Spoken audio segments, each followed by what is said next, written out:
Good riddance. Leave already. Good. One less speculator. Speculator in Canada. Literally all of the comments I get across all social media platforms about how I used to own 150 properties all in Canada and now I invest solely in the USA because it's better. But in this video, I want to discuss why me and other real estate investors leaving Canada is actually super terrible for the economy and the housing market, and it's actually hurting the very people who are commenting on here going, good, get out of here, which are obviously the middle class and lower class. Because let's be real, they always get screwed when it comes to any major policy change or any recession of any kind. So if you are one of those people who want me to leave and good riddance, get the hell out of here, I'm gonna break this down in this video and I think you should pay attention for just 5 minutes. Number one, supply and demand. The whole reason why we're in a housing crunch and a housing crisis is because we don't have any supply. Now, this hasn't been a new policy change or something that's been going on for the past 5 years or 10 years. This is like a 30, 40-year problem That Canada should have read into the future a little bit, done some math and some metrics and said, ooh, we need a lot more housing with this next generation, with the boomers having so many kids, the millennials, we got to plan for the future, and they just didn't plan for it. And they didn't build nearly enough homes for the demand we have now. Now, if I could wave my Harry Potter wand and fix the entire housing crisis in just one little step, it would be having more supply online. That would fix everything. It would bring prices down. It would bring rents down. It'd be more affordable for more buyers. It would have more options. It would be a more balanced buyers and sellers market, but we don't have that. Now, for those of you liberals watching this video who don't understand supply and demand metrics and why we are in where we are, and no, it's not because of conservatives' fault.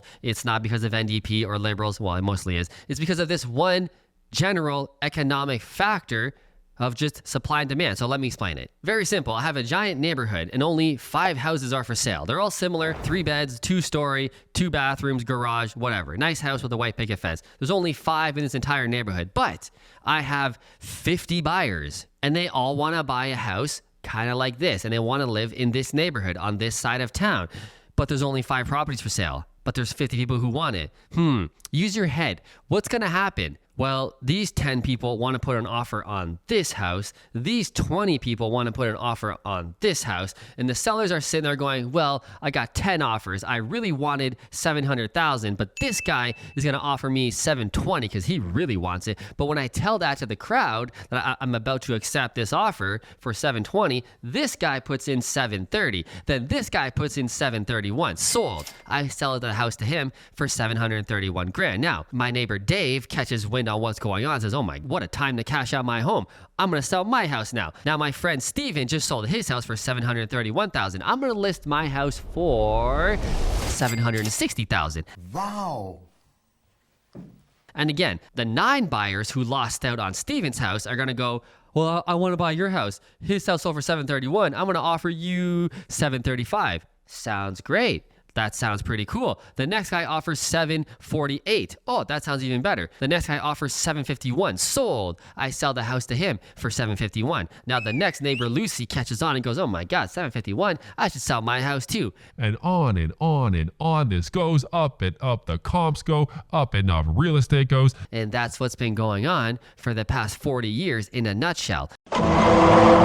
Supply and demand. When you have more demand than the supply that you can choose from, it causes prices to go up. It causes bidding wars. It causes mayhem. That's the quick, dumbed down version of how supply and demand works, in case you didn't know. Now, with all this mayhem going on, it used to be good for real estate investors like me from the time of the beginning until 2020. Houses in Canada as rental properties made sense. You could buy a property, renovate it, get a nice family, a nice tenant in there. It would make money. They're happy. I'm happy. Everything's working. Everything's happy. It's working. But with the latest crazy increase in real estate specifically over the past 5-7 years, it's making it really hard for investors to buy properties, put a tenant in it, and make sure it pays for itself at the very least. I mean, this is the basics of investing 101. Your asset has to make money, and ideally, it cash flows, which means maybe you make $100, $200. That's how I did my entire career. I bought all these single-family properties, and I only made $100, $200 a month cash flow. Great. It paid for itself. If there was any repairs that need to be done. A toilet broke,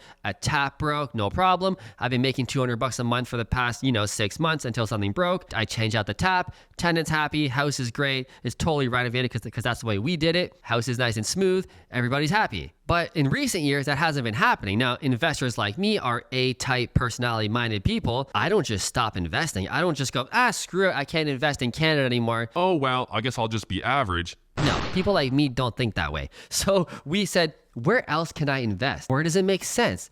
How about Alberta? Because Ontario is crazy. Well, the numbers don't really work in Alberta either. And to be honest, there's no jobs there. There's nothing to do there. Nobody's moving there. That's not a great place to invest. If I look out east, it's even cheaper real estate. But let's be real. Nobody really wants to live out there. There's nothing going on. There's no jobs. There's no fundamentals. There's no GDP growth. You can't invest there. BC, that makes sense. You can invest in BC. That's a great place. Good jobs, a lot of amenities, airports, major airports, like tons of stuff to do. Oh, but there's one thing. Prices are even worse than Ontario, so nothing cash flows there either. Where else can I invest? How about the United States? It's probably too complicated to invest as a Canadian. Actually, it's so fucking easy. It's easier for a Canadian to buy a property in the US than it is for a Canadian to buy a property in Canada. Okay, rewind that back and listen to that one more time, because that's the truth. Me buying real estate in America is way easier. The easiest transactions I've ever done. I get mortgages easier. Everything is just easier. When I learned that and I said, but also, real estate prices in America are so much cheaper. Why? I can talk about hours and hours about this, but the cliff notes, population is 10 times the size, okay? There's way more supply. They didn't do the stupid supply crunch problem we did in Canada. They actually built homes. Not nearly enough still, but they built more than us. Couple that with true 30-year mortgages, people don't have to renew or sell every 5 years and turn properties over like we do in Canada. Let's be real. Every time you turn a property over, you make a profit on it. It's been 5 years. You set a new comp. Your neighbor finds out about it. They sell theirs. Properties turn over a lot more in Canada. In America, people buy that house and they stay there for 10 years on average. A lot of them stay for 15 years, 20 years before they turn the house over to new inventory into the supply market. So with all those things being said, it's really kept prices way down in comparison to the crazy hockey stick that we've seen in Canada. Yes, hockey stick in Canada. So with prices being way lower, the financing is way easier, the properties cash flow more. You have a lot of big investors like myself going, why am I still investing in Canada? I'm going to leave and do more rental properties in the US. Now, what do you think happens when there's less supply of rental properties? I've already explained this earlier in the video, but rents go up. So the very people that are saying, get the fuck out of here, speculator, you're a bad real estate investor. No, if you didn't notice yet, you need me. Yeah, you need investors like me. Why? Because we hold the money and you don't. He who holds the gold makes all the rules. Well, kind of. See, in Canada, if you have a rental property and you have a bad tenant, a bad tenant who doesn't pay their rent and smashes the property, they can stay in that property for 9, 12, 14 months, I've seen. Totally free, rent-free, no consequences. They finally get the eviction order and nothing gets tagged to their report, their credit rating, nothing. So they go and do it again and again and again. See, that goes rampant in Canada. Now, smart investors like me, people who are risking the money they've worked so hard for, are going, nothing cash flows, prices are too high, and tenants can do whatever the hell they want to my property and get away with it. Whereas if we're buying in the US, specifically in Florida and Texas, if you don't pay your rent, you have 30 days to get out. Absolute maximum. If you refuse to leave, literally, I'm not even joking, the police come and drag you by your shirt out the door, especially in Texas after 30 days. There's no appeals. There's no, but my mom, my dog died. Oh, jeez. Like in Ontario, there's none of that. The police literally drag you out the door and just say, have you paid rent yet? Oh, you haven't? Out.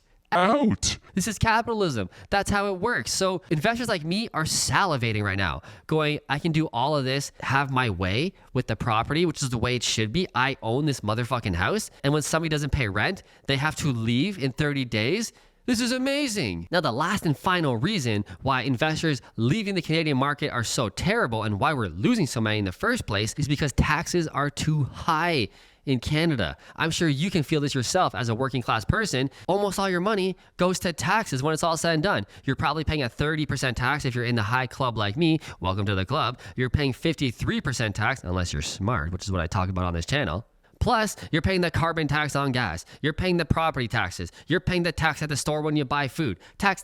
You're honestly, you're probably paying around 60 to 70% tax in Canada when it's all said and done. Now, wait a second. If I invest in the US, specifically Texas, I pay 0% taxes for the state of Texas? Yes. And you only pay about 15 to 20% to the IRS. So the same thing I'm doing here, buying rental properties, providing a nice quality home, I can do there and not pay 53% taxes. I can pay 20% taxes in total, meaning I get an immediate 30% raise for doing the exact same thing I'm doing here. Wouldn't you take that trade if I can offer you a job tomorrow in Texas where you make 30% more? Forget Texas. Maybe you don't like Texas. How about Florida? How about Tennessee? How about Georgia? How about Utah? How about Montana? All low to zero tax states. You can move anywhere to one of those red Republican states and pay way less taxes and get an immediate 30% raise. Yeah, I think you would do it, which is why so many investors are fleeing like droves from Canada, especially the who's who's, the important investors who know how to build and provide houses at scale. Not only mom and pop investors that I'm personally helping escape Canada. No. I'm talking about the big boys like me who have owned hundreds of properties, thousands of properties, building big buildings. We need those people. We need more supply. We've already established that earlier in this video, but they're all leaving, lowering supply, raising rent prices. Who's getting hurt really the most from these failed policies of making it Canada an attractive place to do business? Who's getting hurt the most? Is it guys like me? Guys like me that you hate, that you say, good riddance, rich guy, get out of here. I don't fucking care. I can move to Florida easily like this. In fact, we do. For the winter times, I'm out of here. Push me hard enough, I'll leave forever. Does it really matter to me? Who's getting hurt the most here from these failed policies? Middle class and lower class people. Always get the brunt end of it. So yeah, let's end off this gloomy video on that note and say that's the reasons why it's absolutely terrible that we're losing so many investors to America, to Dubai, and to other great places where it's easier to do business. Maybe we should make it easier to do business in Canada and we would see rent prices fall. We would see house prices fall because there's an incentive to be a winner. There's an incentive to be an entrepreneur and actually get shit done. But there's no incentive here, which is why prices are going through the roof. Your boy JT, gotta get him out.